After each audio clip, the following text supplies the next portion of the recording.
श्री हरिवंश। श्री राधा वल्लभ श्री हरिवंश। राधा वल्लभ श्री हरिवंश। वृंदावनेश्वरी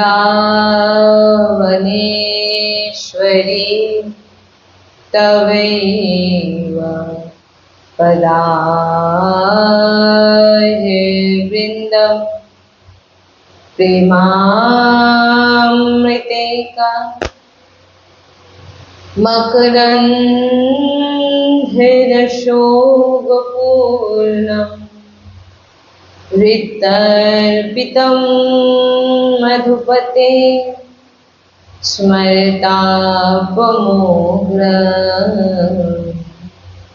निर्वापयत्पर शीतलमाश्रया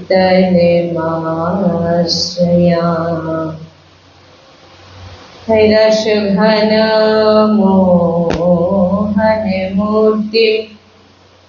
विचित्रकेलिमहोत्सवोल्लासितं राधाचरण विलोलिता रुचिरा शिखंड हरिं वंदे। श्री राधा वल्लभ लाल की जय। सद्गुरुदेव भगवान की जय। वृंदावन बरसाना धाम की जय। महाप्रभु श्री हरिवंश चंद्र महाराज की जय। श्री यमुना रसरानी की जय। समस्त सहचरी वृंद की जय। जय जय श्री राधेश्याम। जय जय श्री राधेश्याम। जय जय श्री राधेश्याम। जय जय श्री हरिवंश। श्री हरिवंश।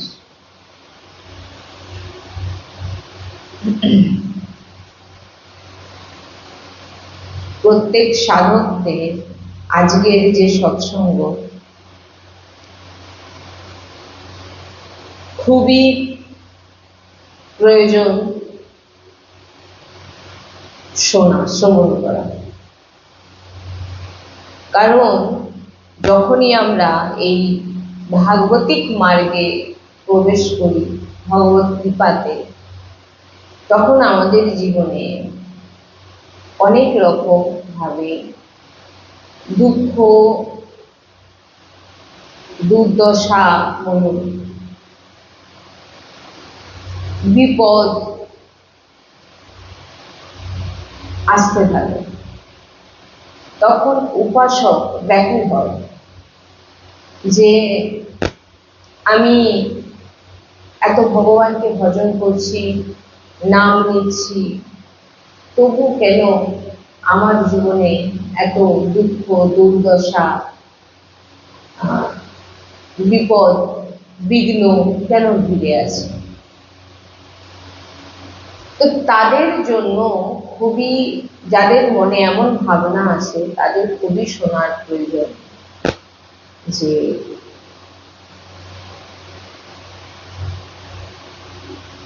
কুন্তী দেবী তিনার স্তুতিতে তিনি ভগবানকে কি বলছেন, যে কুন্তী দেবীর যে স্তুতি শ্রীমদ্ ভাগবত মহাপুরাণের ভিত বলে না, ভিত, একটা বিল্ডিং যখন দাঁড়ায় ভিতের প্রয়োজন, তো ওই ভিত হচ্ছে এই কুন্তী স্তুতি।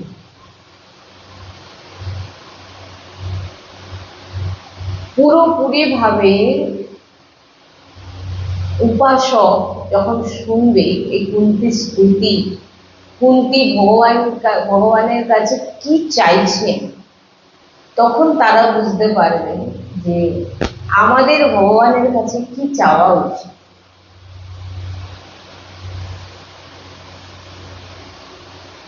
যখন কুরুক্ষেত্রের যুদ্ধ শেষ আর যুদ্ধে পাণ্ডবেরা জয়লাভ করেছেন, আর কিন্তু তাদের আপন বলতে আজ আর কেউ নেই, আপন যত ছিল সবই শেষ।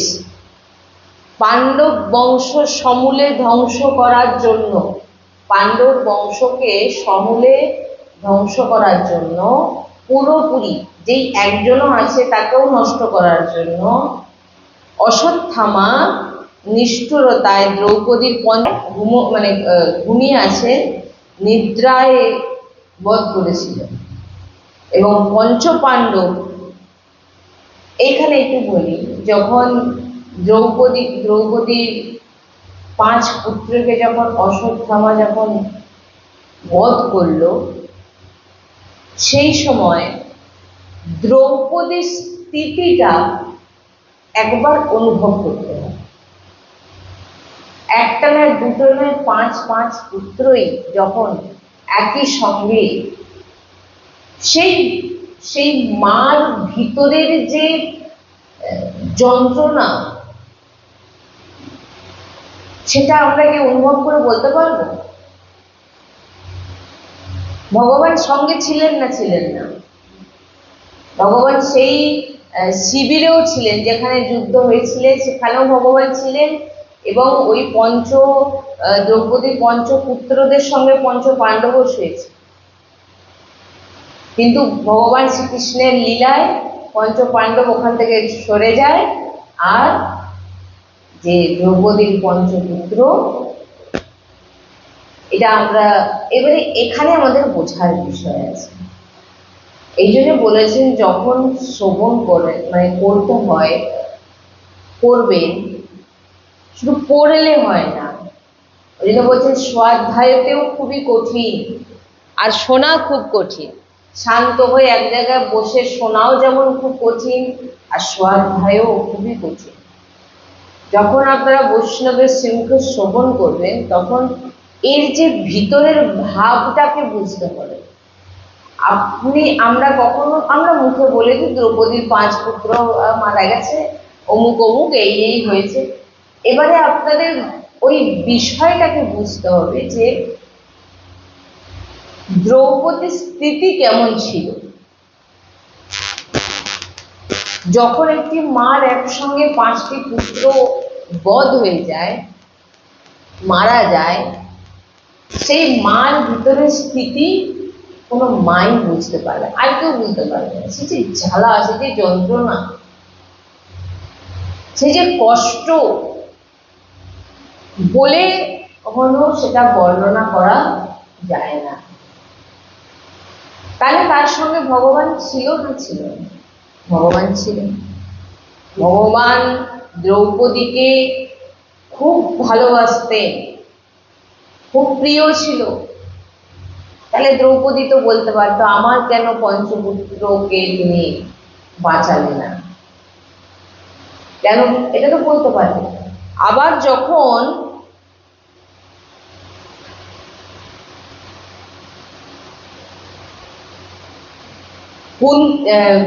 দ্রৌপদীর সামনে যখন অশ্বত্থামাকে অর্জুন নিয়ে আসলো, অর্জুন বলছেন যার পুত্রকে বধ করেছেন দ্রৌপদী, সেই অশ্বত্থামাকে শাস্তি দেওয়ার অধিকার শুধু দ্রৌপদী।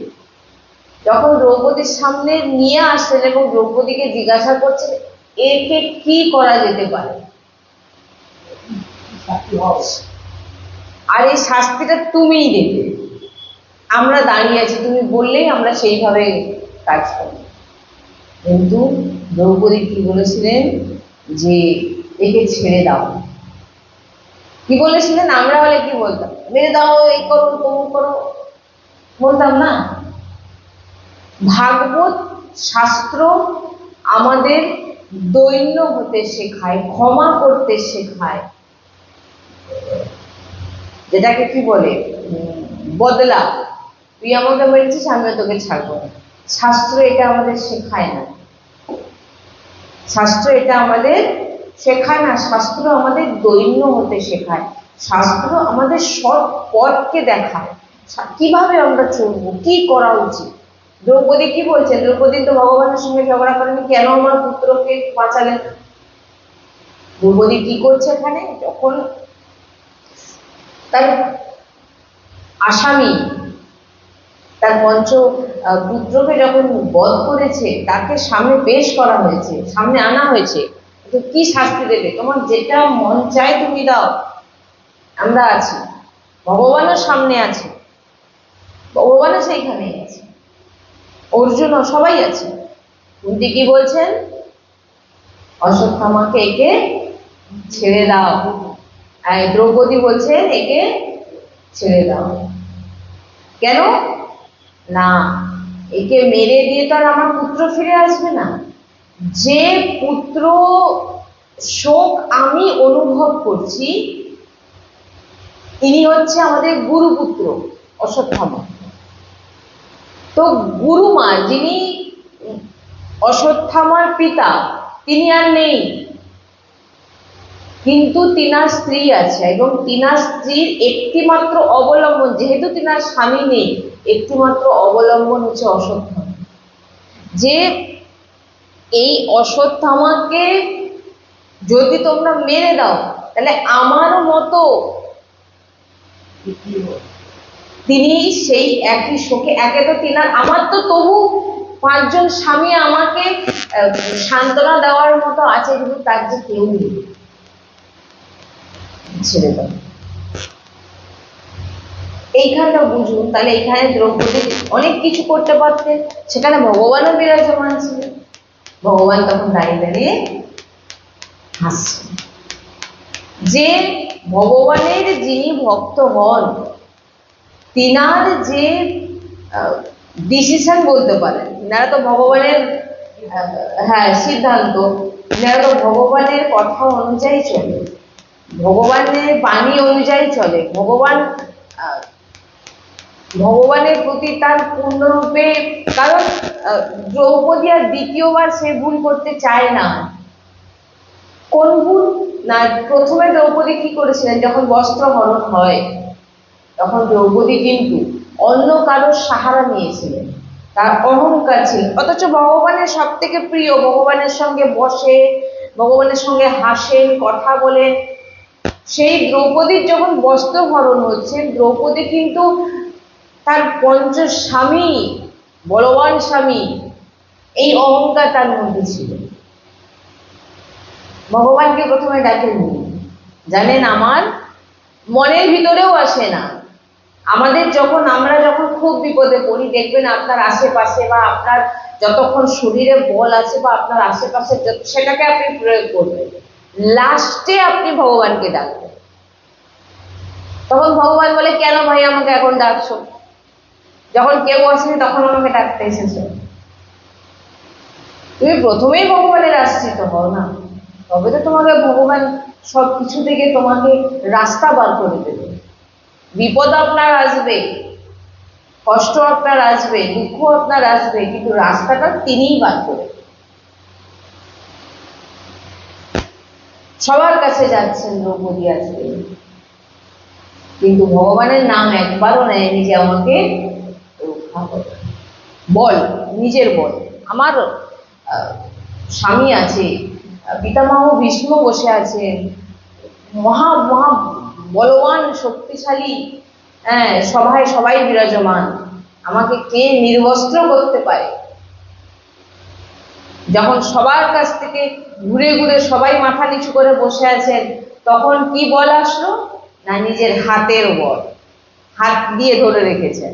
যখন হাতের বল আর কাজ করলো না, দাঁতের বল, দাঁত দিয়ে বস্ত্রকে ধরে রেখেছেন। যখন দাঁতের বলও কাজ করলো না, তখন হলেন এইরকম, তার আগে হয়নি। এখান থেকে আমরা কি নিচ্ছি? প্রত্যেকটা লীলা থেকে আমাদের বুঝতে হবে। তাহলে আমাদের জীবনে কি করতে হবে? কোনো বল না করে, বল প্রয়োগ না করে, প্রভু তোমার চরণে আমি আছি, তুমি যেভাবে আমাকে চালাবে, যেভাবে তুমি আমাকে পথ দেখাবে। বলছে না, তেরে ফুলো সে ভি প্যার, তেরে কাঁটো সে ভি প্যার, তুই জো দেনা চাহে। বলছে হে ভগবান, তুমি যদি আমাকে ফুল দাও তাতেও আমি খুশি, আর যদি কাটা ফোটাও তাতেও আমি খুশি।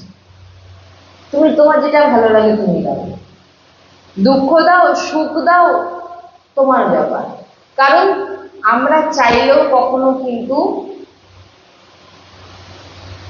দুঃখকে দূর করতে পারবো না। কেউ পেরেছে আজ পর্যন্ত?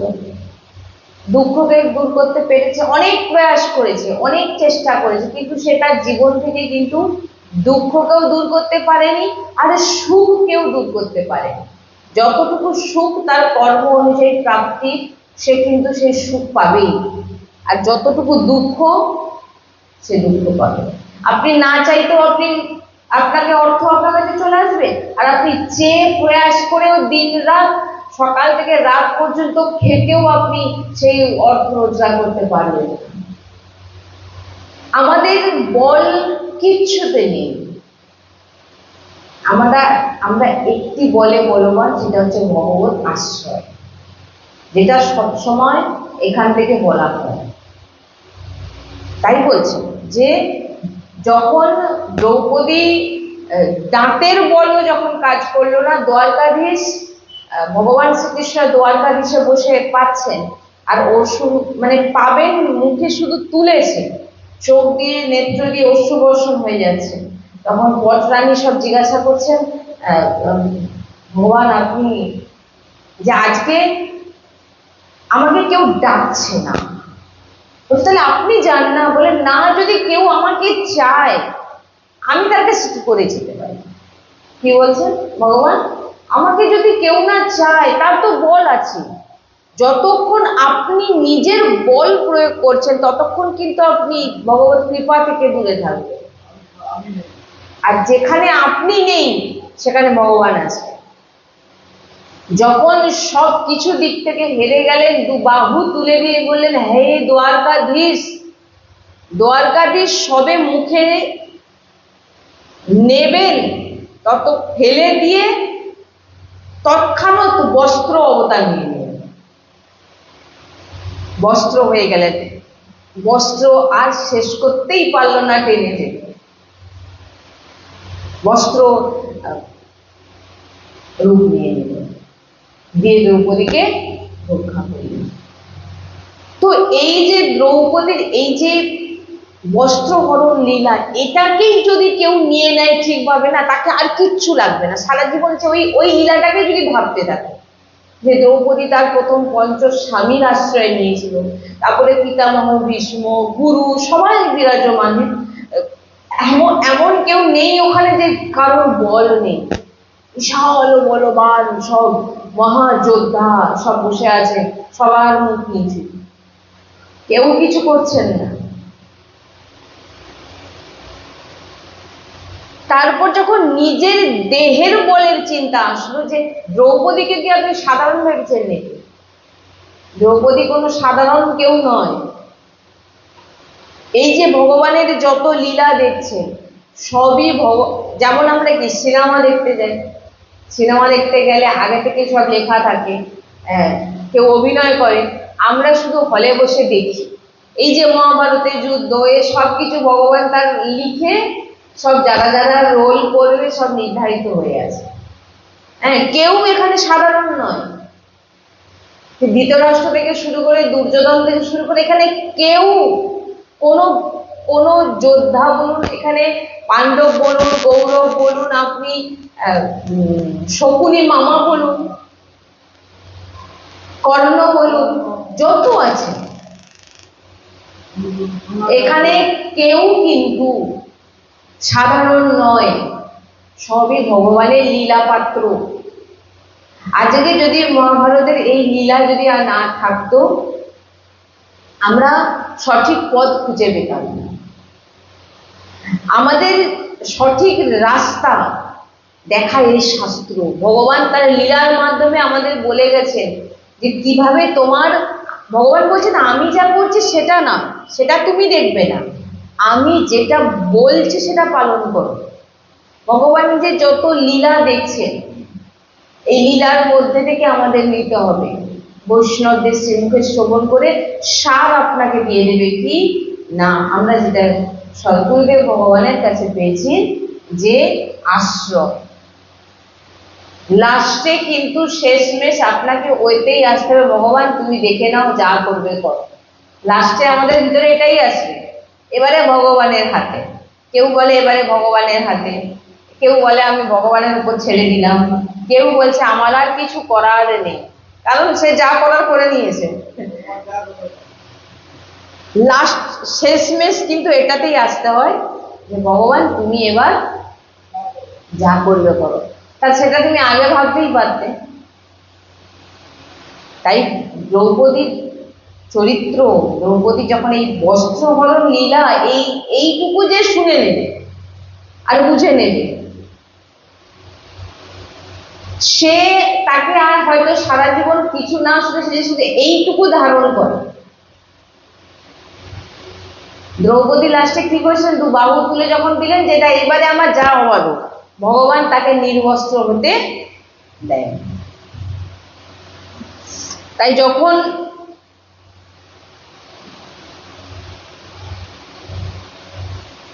অর্জুন বলছেন বলো কি করবো এর, তখন দ্রৌপদী বলছেন যে একে ছেড়ে দাও।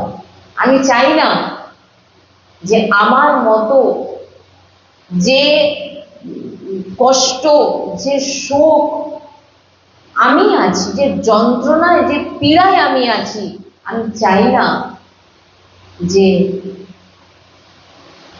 আর কেউ পাক। আমি তো জানি এই যন্ত্রণার, আমি তো অনুভব করছি, আমি তো বুঝতে পারছি, আমি চাই না যে আর কেউ পাক। আর আমার তো আমাকে সান্ত্বনা দেওয়ার জন্য আমার 5 স্বামী আছে, আমার পুরো পরিবার আছে, কিন্তু অশ্বত্থামা যদি না চায়, না থাকে, তাহলে যে আমার তিনার যে মা, তিনাকে দেখার মতো, তাকে সান্ত্বনা দেওয়ার মতো কেউ নেই।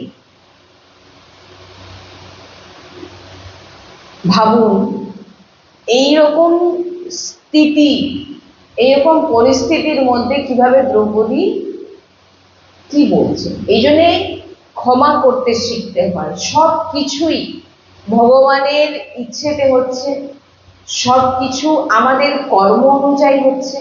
আপনি যেমন যেমন কর্ম করেছেন পূর্বে এবং করছেন, সেই অনুযায়ী আপনার সঙ্গে সব কিছু ঘটছে। আপনাকে কেউ একটা চড়ও মারতে পারবে না যদি আপনার কর্মে এমন কিছু কর্ম আপনি না করে থাকেন যে আপনাকে চড় খেতে হবে।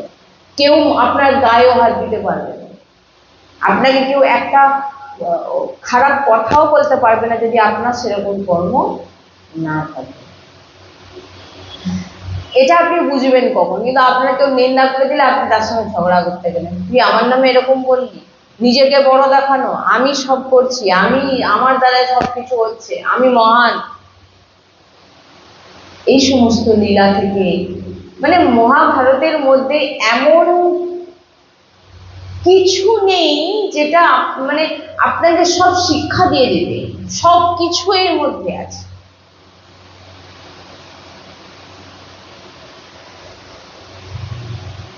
তাই কুন্তী দেবী বলছেন যে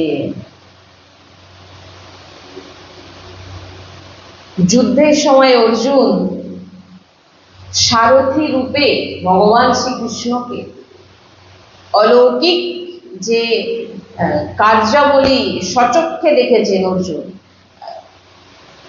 বলছেন এটা যে আমি জানি যে আমার সামনে যিনি বিরাজমান তিনি স্বয়ং ভগবান।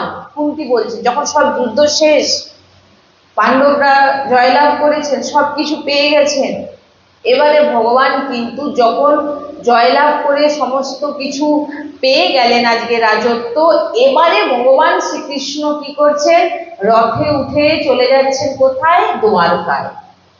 তখনই কুন্তী বলছেন যে আমি কুরুক্ষেত্র যুদ্ধের সময় অর্জুন লীলা মানে পুরো যুদ্ধ যদি দেখেন ভগবান শ্রীকৃষ্ণ কি না কি করেছে, কিন্তু ভগবান কি বলেছিলেন, আমি কোনো অস্ত্র, পুরো যুদ্ধে পুরো একদম অর্জুন পূর্ণরূপে শরণাগত ছিলেন। অর্জুন প্রথম দিন থেকে একদম প্রথম দিন যখন গেলেন যুদ্ধ হবে, ভগবান শ্রীকৃষ্ণের কাছে দুর্যোধনে গেছেন, অর্জুনে গেছেন। অর্জুন আগে গেছেন, গিয়ে দুর্যোধন, হ্যাঁ দুর্যোধন আগে গেছেন। যখন দ্বারপালকে জিজ্ঞাসা করে ভগবান কোথায়, না ঘুমোচ্ছেন, গিয়ে মাথার কাছে বসেছেন। আর অর্জুন গিয়ে কোথায় বসেন, না চরণের কাছে। এবার কোনো ব্যক্তি যখন শুয়ে থাকে, সে যখন ওঠে তখন কাকে দেখতে পায়, মাথার দিকে কে বসে আছে দেখতে পায় না, চরণের দিকে কে। অথচ ভগবান দেখে নিয়েছেন যে অর্জুন সামনে বসে আছে, তো অর্জুনকে জিজ্ঞাসা করছেন যে তুমি কেন এসছো। তখন সবকিছু বলার পর তখন ভগবান বলছেন যে আগে অর্জুন এসছে, না না ওর ভগবান তো আগে অর্জুনকে দেখেছে না, ভগবান তো ওটা জানে না। ভগবান অর্জুনকে বলছেন তুমি এসছো আগে, তুমি আগে বলো তোমার কি চাই। তখন অর্জুন বলছে না না আমি আগে এসছি। অর্জুন তখন বলছে ওনাকেই জিজ্ঞাসা করো যে নারায়ণীর সেনা চাই না আমাকে চাই, আমি কিন্তু অস্ত্র ধরবো না। তখন দুর্যোধন বললে ভালো সুযোগ পেয়েছি, আগে আমি। অর্জুন বলছেন প্রভু আমি শুধু তোমাকে চাই। দুর্যোধন এত সেনা নিয়ে গেল, এত বলবান সবাইকে নিয়ে গেল, পিতামহ ভীষ্মের মতো এত মহান যোদ্ধা সবাই আছেন, হ্যাঁ সব আছে, কিন্তু অর্জুন কাকে বেছে নিলেন, ভগবানকে। ভগবান কি বলেছেন, আমি অস্ত্র ধরবো না। তুমি ভগবানের ওপর ছাড়ো, তুমি নিজে করে নেবে। দুর্যোধন কি ভেবেছিলেন, আমি নিজে করে নেবো, আমি এই সেনার বলে আমি জিতে যাব। কিন্তু কেউ না কেউ তো আছে না সবকিছুকে দেখছে আর চালাচ্ছে। তুমি যদি ভাবো আমি করে নেবো সব, তাহলে তো সবকিছু ছিল, কিন্তু তাও শিখতে পারলেন না।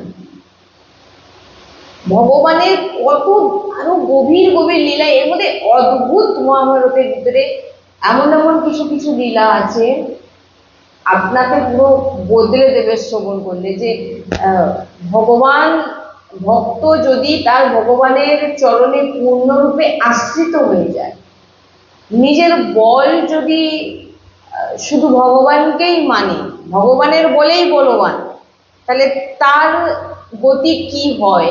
আর আমি সব করে নেব, আমার বল আছে, তাহলে তার গতি কি হয়, সে সব কিছু জানতে পারে, সব কিছু আছে, খালি শুনতে হবে আমাদের আর ধারণ করতে হবে। ওই যে বললাম, ওই একটি চরিত্র যদি আপনি মানে শুনে নেন, দ্রৌপদীর যে লীলা এই যে করেছেন, যদি আপনি শুনেন, এইটা শুনলেই আপনার মনে হবে যে এইটাই যদি আপনি ধারণ করতে পারেন যে না এবার থেকে যা কিছু হবে সব ভগবানের উপরে ছেড়ে দেবো। কারণ অন্তিম সময় যদি আপনাকে কেউ রক্ষা করতে পারে সে হচ্ছে ভগবান। অন্তিম সময় মানে কি, যে কোনো বিপদ বলুন, বিঘ্ন বলুন, শেষমেশ দেখুন আপনি ভগবানকেই ডাকবেন। তার আগে আপনি যে দৌড়াবেন এর কাছে তার কাছে, এই যদি আমাকে বাঁচিয়ে দেন, ফোন করবেন, যত নাম্বারে পাশে ফোন করবেন, ডাকবেন, এ করবেন, তখন কেউ সাহায্য করতে পারবে না। তখন আপনি ভগবানের কাছে গিয়ে বলবেন এবারে তুমি আমাকে রক্ষা করো। তাই জন্য আশ্রয় প্রভুর উপর ছেড়ে দিন, কারণ আমরা চাইলেও কিচ্ছু করতে পারবো না, পারিনি, আর কোনোদিন করতে পারবো না। সবই ভগবানের ইচ্ছেতে হচ্ছে। আপনি কিচ্ছু করতে পারবেন না, আপনি যত বল প্রয়োগ করে দিন কিচ্ছু করতে পারবেন না। ভগবান শ্রীকৃষ্ণ অশ্বত্থামা যখন পরীক্ষিত জি মহারাজ তিনাকেও মারার চেষ্টা করেছিল, সেখানেও ভগবান তিনাকে রক্ষা করলেন। পরীক্ষিত জি মহারাজ গর্ভস্থ শিশু, গর্ভে আছেন, তিনাকেও রক্ষা করলেন ভগবান। আমি সংক্ষেপে বলছি, কুন্তী আজ বলছেন যে ভগবান আজকে আমি যখন সবকিছু পেয়ে গেলাম তুমি আজকে আমাকে ছেড়ে চলে যাচ্ছ। কুন্তী স্মৃতি, কুন্তী বলছে। কুন্তী দেবী সাধারণ কেউ নয়, কুন্তী দেবীও সাধারণ কেউ নয়। হ্যাঁ, কুন্তী বলছেন যে আমি জানি তুমি সাক্ষাৎ ভগবান, আর ভগবানের পিসি কুন্তী, ভগবানের পিসি বলছেন আমি জানি তুমি সাক্ষাৎ ভগবান, তুমি পুরো যুদ্ধে কি কি করেছো, এবং শুধু যুদ্ধে নয়, এর আগেও যখন আমরা বনবাস আদি মানে সব দিক থেকে ভগবান ঘিরে রেখেছিলেন পঞ্চপাণ্ডবকে। কুন্তী বলছেন যে আজ যখন আমি এত বিপদে ছিলাম তুমি আমাকে এক মুহূর্তের জন্য তুমি আমাকে ছেড়ে যাওনি, বারবার তুমি আমাকে রক্ষা করেছো। তো আজকে আমি যখন সবকিছু পেয়ে গেলাম তুমি আমাকে ছেড়ে চলে যাচ্ছ।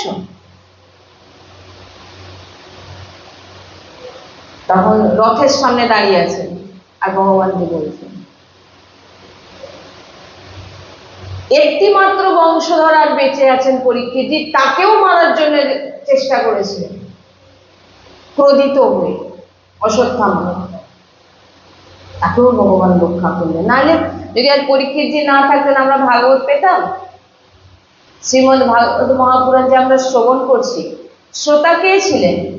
পরীক্ষিতজি মহারাজ, আর বক্তা ছিলেন শ্রী সুখদেবজি মহারাজ। আমরা শুনতে পেতাম। আজকে যে আমাদের প্রত্যেক গৃহে এই যে ভাগবত আমরা শুনি, আমরা শুনতে পেতাম। পুরোপুরি ভগবানের একদম ওই যে বললাম পুরো একদম ভগবান লীলা একদম সুন্দর করে কি হবে না হবে সব কিছু ভগবান সব জানেন, ভগবান সব জানেন। তো বলছেন যে আপনি তো আমাদের সমস্ত বিপদ থেকে রক্ষা করেছিলেন, তবে আজ কেন আপনি আমাকে ছেড়ে চলে যাচ্ছেন? আর বলছেন যে আমার কিছু চাওয়ার আছে। শ্রী রাধা বল্লভ লাল কি জয়, শ্রী হরিবংশ। তো কুন্তী তখন বলছেন, ভগবান জিজ্ঞাসা করছেন কি চাই তোমার বলো। পিসি পিসি চাইছেন, বলছেন বিপদা, বলছেন হে জগৎগুরু শ্রীকৃষ্ণ আমাদের যেন সর্বদা এইরকম বিপদ আসতে থাকে, বিপদাহা, সর্বদা যেন এরকম বিপদ আমাদের জীবনে আসে। কারণ যদি বিপদ আমার জীবনে না আসে আমার প্রভু আমার ভগবান শ্রীকৃষ্ণ আমার সঙ্গে থাকবে না। আজ আমি সব পেয়েছি বলে আজ ভগবান চলে যাচ্ছেন আমাদের ছেড়ে দিয়ে, এরকম কিছুর আমার দরকার নেই। আপনি বলুন না, আপনি ভগবানকে বাদ দিয়ে যদি কিছু করে থাকেন আপনি না কিছু সঙ্গে নিয়ে যেতে পারবেন, না আপনার কোনো অর্থ আপনার সঙ্গে যাবে, না আপনার স্ত্রী যাবে, না আপনার পুত্র, কেউ আপনার সঙ্গে যাবে। তাহলে আপনি ভাবুন ভগবানকে বাদ দিয়ে আপনি যা কিছু বাড়ান যা কিছু করুন না কেন আপনি কিন্তু কিছু সঙ্গে রাখতে পারবেন। তাই বলছেন কে বিপদা সন্তু তস্যৎ তত্র তত্র জগৎ গুরু ভবতো দর্শনম যত সদা আকুলার ভবদর্শনম। বলছেন কুন্তী দেবী বলছেন বহুবার বহুবার মরে যাব, মৃত্যুর সামনে এসে গেছে, এমন বিপদে আমরা পড়েছি। আমি একা নয়, শুধু আমি একা নয়, আমার পুরো পরিবার। কিন্তু প্রত্যেকবার তুমি আমাকে রক্ষা করেছো, বারবার আমাদের দর্শন দিয়েছো, বারবার আমাদের রক্ষা করেছো। পদে পদে আমাদের বিপদ ছিল, কতবার আমাদের মেরে দেওয়ার চেষ্টা হয়েছে, কতবার আমাদের নষ্ট করে দেওয়ার চেষ্টা হয়েছে, কিন্তু তুমি আমাদের রক্ষা করে এসেছো। তো আমার এমন সম্পত্তি চাই না, আমার এমন পদ চাই না, আমার এমন মুক্তি চাই না যেখানে আমি ভগবানের থেকে দূরে চলে যাই।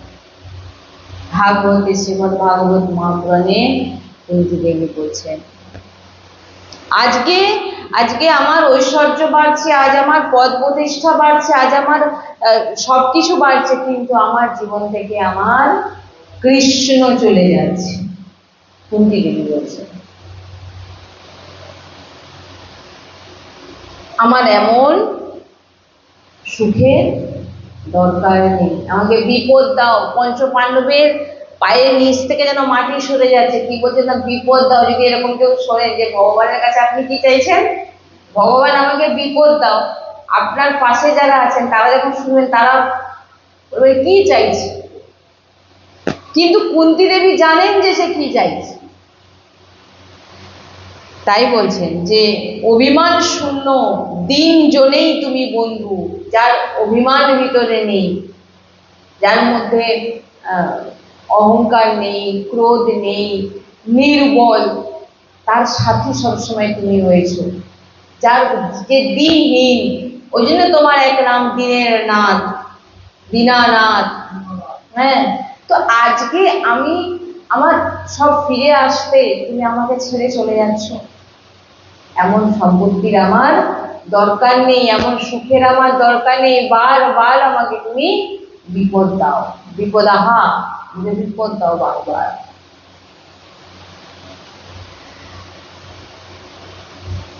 এই যে কুন্তী দেবীর স্তুতি, দ্রৌপদীর যে আমরা লীলা শুনলাম ভগবান শ্রীকৃষ্ণের, যা যা আমাদের এই সব কিছু কিন্তু আমাদের জন্য, যা কিছু শুনছি সব আমাদের জন্য। আপনি শুনুন, জীবনে ধারণ করুন। খালি দ্রৌপদী এই করেছে, দ্রৌপদীর অত কষ্ট ছিল, অমুক ছিল, এটা কার জন্যে ভগবান লীলা করেছেন? আমাদের জন্যে। আমরা যাতে এই সব কিছুকে শুনে ধারণ করি, যে যদি দ্রৌপদীর যার সঙ্গে ভগবান হাসতেন, কথা বলতেন, তিনারা কথা বলতেন, তিনাদের মধ্যেও দেখুন আপনি ভগবানের আশ্রয় ছিল না, না থাকার কারণে তিনারা অন্য কাউকে বল মেনেছেন। তাই জন্য কিন্তু ভগবান কিন্তু সঙ্গে আছে, ভগবান কিন্তু সঙ্গে আছে, ভগবান কথা বলছে, হাসছে, কিন্তু তা সত্ত্বেও কিন্তু তিনি ভগবানকে না ভেবে 5টি স্বামী এবং আরো সবার প্রতি তিনার ভরসা ছিল, তিনারা আমাকে বাঁচিয়ে দেবেন। কিন্তু লাস্টে যখন ভগবানকে ডাকে তখন ভগবান সঙ্গেই আছে। এগুলো আমাদের শেখা উচিত, আমরাও এই জিনিসগুলোকে, ভগবান সবসময় আমাদের সঙ্গে আছে, ভগবান সবসময় আমাদের বোঝাচ্ছে আমি সঙ্গে আছি, আমি বারবার বলছি আমি সবার মধ্যে বিরাজমান, আমি সবসময় তোর সঙ্গে আছি। কিন্তু যেমন চোখের পাওয়ার কমে গেলে চশমা নিতে হয় না, এই কারণে বলছেন ভক্তিরূপী পাওয়ার দেওয়ার চশমার প্রয়োজন আছে। আর সেটা আপনার সেই চশমা কে দেবে? আপনার চশমা কে দিয়েছে? ডাক্তার দিয়েছে। আর এখানে আপনাকে বক্তা দেবে, বৈষ্ণব দেবেন, সন্ত দেবেন, তিনার বাণীর মাধ্যমে যে ভক্তিরূপী চশমা আপনার চোখে লাগবে, তখনই আপনি দেখতে পাবেন যে আপনার চারধারে ভগবান বিরাজমান। এই জন্যে আশ্রিত হতে হবে, ভিতর থেকে ভগবানের আশ্রিত হন, ভিতর থেকে নির্বল হন। ওই যে বললাম না, এই ভাগবতিক মার্গের সব থেকে বড় বল কি? নিজেকে নির্বল মানা, দুর্বল মানা। আমি নির্বল, আমার কোনো বল নেই, ভাগবতিক মার্গের সব থেকে বল। কারণ পূর্ণরূপে ভগবান আপনার দিকে, কারণ ভগবান, আপনি যদি কারোর যদি বল থাকে আর কেউ একটা বলহীন পড়ে থাকে, আপনি কার দিকে দেখবেন? বলহীন দিকে না, আপনি এক ব্যক্তি বলহীন হয়ে পড়ে আছে, আরেকজনে খুব বলবান, আপনি কাকে দেখবেন? বলহীন। সেই রকম ভগবানের কাছে যদি যেতে হয়, আপনি নির্বল হয়ে যান। না আপনার কোনো ভজন বল আছে, না কোনো তপবল আছে, না কোনো জ্ঞান বল আছে, আমি নির্বল। আমি বল কিসের? ভগবানের বলে আমি। তাই যে কুন্তী বলছেন যে এত বিপদ আসা সত্ত্বেও আমার আমার কুলকেও শেষ করে দিচ্ছিল, কিন্তু সেই কুলের একটি মাত্র প্রদীপ জ্বলছিল, যে গর্ভে ছিল তাকেও মারার জন্য প্রস্তুত হয়ে গেছিল, তাকেও রক্ষা করছো তুমি। অনেক বড় বড় বিপদ থেকে, মহাভারতের মতো যুদ্ধকে গরুর খুঁড়ে যে গর্ত হয় না, হ্যাঁ, সেই রকম ছোট করে দিয়ে মহাভারতের যুদ্ধকে তুমি আমাদের জয়লাভ করিয়ে দিয়েছো। সব কৌশল, ভগবানের সব লীলা, এর ভিতরে অনেক রহস্য আছে। মহাভারত যে মানে সেরকম শুদ্ধ বৈষ্ণবের শ্রীমুখে যখন শুনবে, মহাভারত যদি কেউ শোনে আপাতত 1 মাস প্রতিদিন, তবে তার অনেক কিছু সে যদি সে একদম সমর্পিত করে শ্রবণ করে, তার অনেক কিছু পরিবর্তন হয়েছে হবেই, যদি সে ধারণ করে। আর ধারণ না করলে আপনি সারা বছর শুনিয়ে যান তো কোনো লাভ হবে না। তাই তাই কুন্তী দেবী বলছেন, হ্যাঁ, যে কৃপা করে আপনি আমাকে বিপদ দিন, যত দুঃখ আছে, যত কষ্ট আছে, আপনি আমাকে প্রদান করুন, আর এই দুঃখে আমি আপনাকে আমার কাছে পাব। আর যদি আপনি না থাকেন, তাহলে আমি হয়তো সম্পদ পাবো, রাজ্য পেয়েছি, সবকিছু পাবো, কিন্তু আমার শ্রীকৃষ্ণকে আমি পাবো না। প্রত্যেকের ভিতরেই এমন ভাবনা থাকা উচিত যে ভগবান প্রতি, দেখুন অন্য সময় আপনার জিহ্বায় হয়তো ভগবানের নাম থাকবে না, কিন্তু যখনই কোনো বিপদ আসবে, যখন কোনো দুঃখ আসবে, যখন কোনো কষ্ট আসবে, সবার আগে দেখবেন আপনার জিহ্বায় কিন্তু ভগবানের নাম উচ্চারণ হবে। তার যদি এরকম সুযোগ আমরা পেয়ে যাই, কারণ এই জীবন তো আপনার নষ্ট হবেই, এই দেহ আপনার নষ্ট হবে, একে আপনি কোনো রকম ভাবে আটকাতে পারবেন না। তো কেন আমি ভগবানের সঙ্গ, ভগবানের নাম কেন আমি নেব না? কারণ আমাকে তো একদিন যেতেই হবে। তো যে কোনো বিপদ আসুক আর বিপদে না আসুক, এই দেহ আপনাকে ছাড়তেই হবে, ছাড়তে হবে, তো আপনাকে মরতেই হবে, এটা সবাই জানে। তবু বলে যে কদিন বেঁচে আছি ফুর্তি করে বাস, যে কদিন বেঁচে আছি সে কদিন ফুর্তি করো, মরে যাওয়ার পর কে রেখেছে? ওই জন্য ভোগান্তি, বারবার মাতৃগর্ভে আসো, কোনো কুকুরের মাতৃগর্ভে আসবে না, কোনো কীট পতঙ্গের মাতৃগর্ভে যাবে, কে যায়? বারবার জন্ম নাও মরো, জন্ম নাও মরো, ওই করো। তাই বলছেন বিপদকে আমরা দূর করতে পারবো না, বিপদকে কৃপা মনে করি। কেন কৃপা?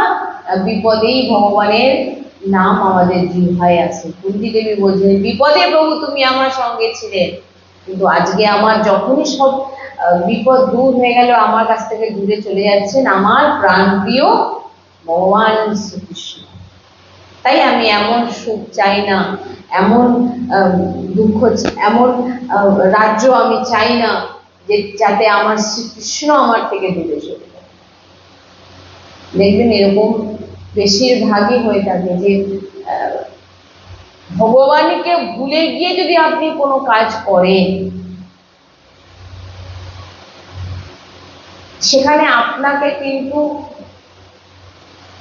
অনেকে আছে দেখবেন এরকম যে জীবনে অনেক উচ্চ জায়গায় পৌঁছে গেছে, সে ভাবছে যে আমি অনেক পরিশ্রম করেছি, আমি অনেক খেটে আজকে এই জায়গায় এসেছি, আমি নিজের কষ্টে, নিজের বুদ্ধির দ্বারা হ্যাঁ, আমি কিন্তু আজকে এই জায়গায় পৌঁছেছি, খুব উচ্চ, অনেক টাকা পয়সা ঐশ্বর্য আমি এই জায়গায় নিজে থেকে কামিয়েছি। প্রথম তো গুরুজি বলেন বুদ্ধিটা কার? কাউকে ভগবান ভালো বুদ্ধি দিয়েছেন, কাউকে একদম বুদ্ধি। কেন এটা কেন?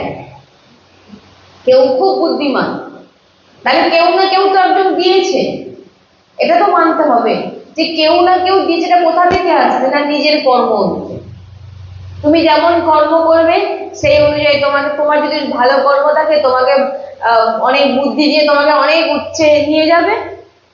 আবার তোমার ওই যে উচ্চে গেলে তুমি, সেখানে গিয়ে তুমি কিন্তু ভগবানকে ভুলে গেলে, নিজের মন মানিয়ে আচরণ করলে, আবার সেই জায়গায় তুমি কিন্তু ফিরে আসবে। যা কষ্ট করে তুমি রোজগার করলে সবই কিন্তু এখানে থেকে গেল, তুমি মরে গেলে।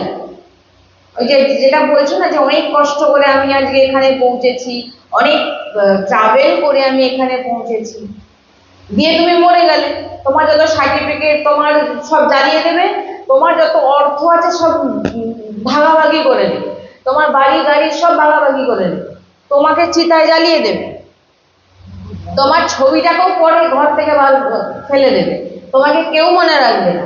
আবার তুমি যখন জন্ম নেবে আবার পক্ষ থেকে শুরু করবে। কি হ্যাঁ কি না? না এরকম হয়েছে আগের জন্ম ডাক্তার ছিলাম, এই জন্ম হয়েও ডাক্তার হয়ে গেছে, আবার সেই কক্ষ থেকে কিন্তু আপনাকে শুরু করতে হবে। তাহলে এই কক্ষ যেন আর না পড়তে হয়, তার জন্যই বোঝে তুমি যত উচ্চে যাও তুমি সেখানে গিয়েও যেন ভগবানকে না বলো, যাতে তোমাকে আর কখনো মাতৃগর্ভে না আসতে হয়। এই জন্য বলছি তুমি অনেক উচ্চ, সব ভগবানের কৃপা। বুদ্ধি কার? ভগবান যদি এখনই চাই তুমি অনেক, এরকম কত বুদ্ধি নেই যার, তারাও দেখুন না কোটিপতি হয়ে গেছে। আপনি বলবেন আমি এত পড়াশোনা করে, এত বিএ এমএ এত কিছু করলাম, এত কিছু বিএড করলাম, অমুক করলাম, ডিগ্রি করলাম, আমার কিছু চাকরি হলো না, আর সে দেখো আমার থেকেও কম বয়সে বেরিয়ে গেল, আজ কোটিপতি হয়ে গেছে। সে তার থেকেও দেখুন বাড়ি গাড়ি সব করে ফেলেছে। এগুলো সব কর্মের খেলা, এগুলো আমাদের কিছু নেই হাতে। কেউ শিক্ষিত হয়েও ঘরে বসে আছে, কেউ মূর্খ হয়ে কোটিপতি হয়ে গেছে। আমাদের হাতে কিন্তু কিছু নেই। আপনি যদি বসে দেখেন আপনার হাতে কিছু নেই। মা বাবা অনেক ভাবে যে আমি ছেলেকে এটা বানাবো ওটা বানাবো, কিন্তু সে যে কর্ম করছে সেই অনুযায়ী সে হবে। আপনি চাইলেও তো একই মার পেটে দুটো শিশু জন্মাচ্ছে, একজন ডাক্তার হচ্ছে, একজন চোর হচ্ছে, একজন স্বভাব খারাপ হচ্ছে, একজন মদগর হচ্ছে, মাতাল হচ্ছে, আরেকজন ভক্ত হচ্ছে, একই মাতৃগর্ভ থেকে। কেন না দুজন দু রকমের কর্ম করে তার সিস্টেম অনুযায়ী মাতৃগর্ভে এসে এক জায়গায়, কিন্তু দুজনের সম্পূর্ণ পথই আলাদা। এগুলো কেন হয় ভাবুন, এগুলো ভাববেন। যখন যেটা জোড়া বাচ্চা হয় বলে না, একসঙ্গে একই মাতৃগর্ভে দুটো বাচ্চা একসঙ্গে আছে, তারা যখন পৃথিবীতে আসলো তাদের দুজনের স্বভাব আলাদা, কথাবার্তা আলাদা, কেউ হয়তো একটু বুদ্ধি বেশি, কার হয়তো একটু কম, কে একটু বেশি শক্তিমান আর কে দেখবেন একজন দুর্বল। কিন্তু কেন এরকম হলো? একই সঙ্গে তো দুজন, একই পেট গর্ভে দুজন এসছে, তাহলে দুজন দুরকম কেন? কেন? কারণ যে যার কর্ম অনুযায়ী সে সেইভাবে কিন্তু এক জায়গায় সিস্টেম আছে কিছু, যেমন আমাদের কিছু সিস্টেম আছে, যে সিস্টেম পালন করে আমরা এগোই, হ্যাঁ সেরকম সিস্টেম আছে, ভগবানেরও সিস্টেম আছে, সেই অনুযায়ী সেই মাতৃগর্ভে এসছে, সেই মা বাবারও কর্মফল আছে। এই যে বলে না ছেলে দেখে না, প্রথম তো গুরুজি বলেছেন সংস্কার দাও বাচ্চাকে ছোট থেকে, ছেলে দেখছে না, বৌমা দেখছে না, বলছেন এগুলো হচ্ছে তোমার রোগ, এগুলোকে তোমাকে মেনে নিতেই হবে। কেন রোগ কেন বলেছে? এগুলো হচ্ছে কর্মফল। বলছেন রোগকে যেমন আমরা কখনো সারাতে পারবো না, এই কর্মকেও আপনি কখনো দূর করতে পারবেন। ওই জন্য বলছেন রোগ। ছেলে দেখছে না, সন্তান দেখছে না, পরিবারের কেউ মানছে না, মানবে না তো। আপনি যখন অকেজো হয়ে পড়বেন, আপনি যখন কোনো কাজের নয়, আপনাকে তো মানবে না, তখন তাদের চলবে, আবার তাদেরও দিন আসবে। এই জন্য বলছেন যে আপনি আপনার কর্ম অনুযায়ী আপনার জীবনে সবকিছু ঘটছে, আর যাতে এর পরে না ঘটে তার চেষ্টা করুন। এই জন্য বলছেন ভগবত আশ্রিত হয়ে যান। বিপদ মানে আপনার পূর্বের যত যা কিছু সব নষ্ট হয়ে যাচ্ছে, ভগবান আপনাকে খালি করে আপনাকে তার চরণে নিয়ে যাবে। আপনাকে এই বিপদ, এই দুঃখ, এই সব কিছুকে ভগবানের কৃপা মনে করে মেনে নিতে হবে। কেউ বলছেন আমার স্ত্রী আমাকে মানে না, স্ত্রী বলে স্বামী আমাকে মানে না, কেউ বলে আমার পাড়ার লোক আমাকে চোখে দেখে না, পাড়ার লোক বলে ওই লোকটা খুব খারাপ। এই সবই হচ্ছে একটি রোগ। যেমন শরীরের রোগকে আমরা কখনো কমাতে পারবো না, আর এও হচ্ছে সেই রোগ, যে রোগকে আপনি যতভাবে চেষ্টা করুন আপনি সারাতে পারবেন না। কারণ এর পুরোপুরি আপনার জীবনে যা যা ঘটবে সব কিন্তু ওই তৈরি হয়ে আছে। আপনাকে দেহটা দেওয়া হয়েছে, আপনার কোন বয়সে কি রোগ হবে না হবে সব কিছু কর্মফল। আপনি কতটা বুদ্ধিমান হবে, আপনার জীবনে স্ত্রী হবে কি হবে না, আর যদিও হয় সে কেমন হবে, তার পুত্র সন্তান হবে কি হবে না, সেও এই সব কিছু। এবারে আপনি যখন মানব দেহই এমন একটি দেহ দেওয়া হয়েছে যে দেহতে আপনি নতুন কর্ম করতে পারবেন, কিন্তু জীব জন্তু যারা হয় তারা কিন্তু নতুন কর্ম করতে পারে না, তারা ভুগতে আসে, মানে ভোগ করে, মরে যায় আবার ভোগ করে। কিন্তু মানব হচ্ছে নতুন কর্ম করে, ভজন করে। এই যে ভগবানের নাম জপ করছে, ভগবানের কথা শুনছে, ভগবানের এই যে এতে কি হচ্ছে, তার নতুন কর্ম হচ্ছে, যে কর্মের ফলে আপনার পূর্বের যে সঞ্চিত কর্মগুলো ছিল সব নষ্ট হয়ে যায়। এই জন্যে চেষ্টা করা উচিত যে এই মানব জন্ম আমাদের ভগবান অনেক কৃপা করে দিয়েছেন, আমাদের জীবন সার্থক করতে হবে। আর এই সার্থক করার জন্যে ভগবত আশ্রয়, বিপদ আসলে ভয় না পাওয়া। আমার কাছে আমার ভগবান আছে, কেউ নেই এই জগতে, কেউ আপনাকে বাঁচাবে না, আরো ফেলে দেবে যা মর। আপনাকে কেউ বাঁচাবে না, আপনাকে ফেলে দেবে যা মর। ওপরে ওপরে বসে দেখবেন দুরকম বাণী, এখানে এক দিয়ে বেরোয় আর এখানে একটা, এখানে একটা এখানে একটা বাণী। ওই জন্য কাউকে বিশ্বাস করতে পারবেন না। আপনাকে মুখে মিষ্টি মিষ্টি কথা বলবে, আর হৃদয় দিয়ে জানে তুই বাবুকে কিরকম, আমি তো তোকে জানি। সাধু সন্ত বলেন যে দুটো জিনিস, যার দুটো জিনিস থাকে না একটি হয়ে যায় তাকে সন্ত বলা হয়, যার মুখেও যা হৃদয়েও তাই। দেখবেন মুখে এক বলছে আর অন্তরে আরেক চিন্তা করছে। হ্যাঁ, এটাই হচ্ছে সাধু সন্ত যিনারা হয় তিনাদের কিন্তু দুটো জিনিস হয় না, এটা সবসময় জেনে রাখবেন। যাদের একটি হয়, মুখে যেটা বলেন আর হৃদয়ও সেটা।